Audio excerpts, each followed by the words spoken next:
নমস্কার। আজকে অন্য কোনো কথা বলবো না, রাজনীতির কথা বলবো না। আজকে প্রথমেই চলে আসব, আজকে জামাই ষষ্ঠী।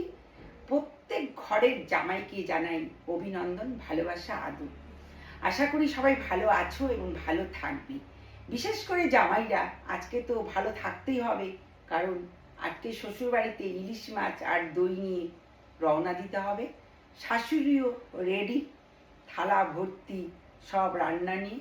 যত আয়োজন আছে রান্নার সম্পূর্ণ করে জামাইকে সাজিয়ে খেতে দেবে। আজকে ইলিশ মাছ, দই, কাঁঠাল, আম যা আছে সবই শাশুড়ি তার জামাইকে থালা ভরে খেতে দেবে, এটাই নিয়ম। বছরে একবারই জামাই ষষ্ঠী আসে, খুব আনন্দের দিন।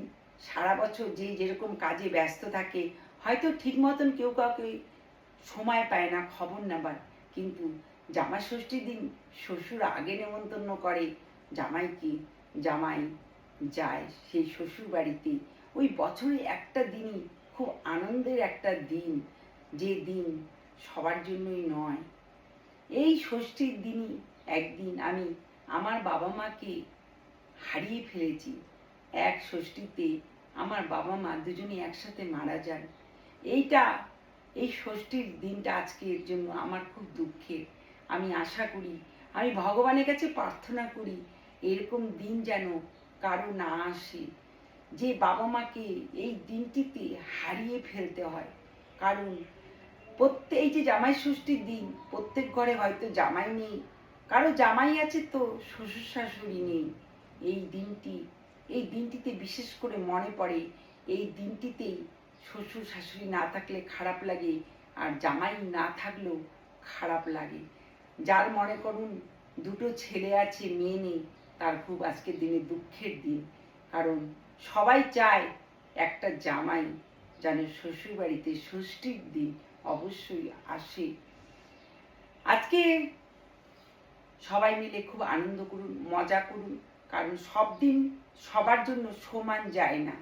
আজকে যত আনন্দ ফুর্তি আছে অবশ্যই করুন। জামাইরা শাশুড়িকে নিয়ে বেরিয়ে যান ঘুরতে, খাওয়া দাওয়া করে। আজকে দিনে শাশুড়ি আর জামাইয়ের বিশেষ একটা সম্পর্ক দেখা যায়। শাশুড়ি যথেষ্ট পরিমাণে চিন্তা করে বা চেষ্টা করে জামাইকে ভালো রাখার জন্য, ভালোবাসার জন্য। কিভাবে কিভাবে কি খেতে দেবে, কি খেলে জামাই সন্তুষ্ট হবে, এটাই খুঁজে বেড়ান শাশুড়ি শ্বশুর। এরকমই প্রত্যেক ঘরে ঘরে যেন হয়, সবাই আনন্দে থাকেন, ভালো থাকেন। বাবা মাকে ভালোবাসুন, শ্বশুর শাশুড়িকে ভালোবাসুন, কারণ বাবা মা সারা জীবন জীবিত থাকে না। আর এই দিনটিও সবার জন্য সুখময় নয়।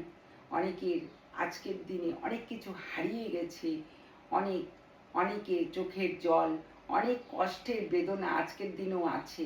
কিন্তু যারা পেয়ে গেছেন এই দিনটিতে সুন্দর সম্পর্ক, তারা আনন্দ করুন, ভালো থাকুন।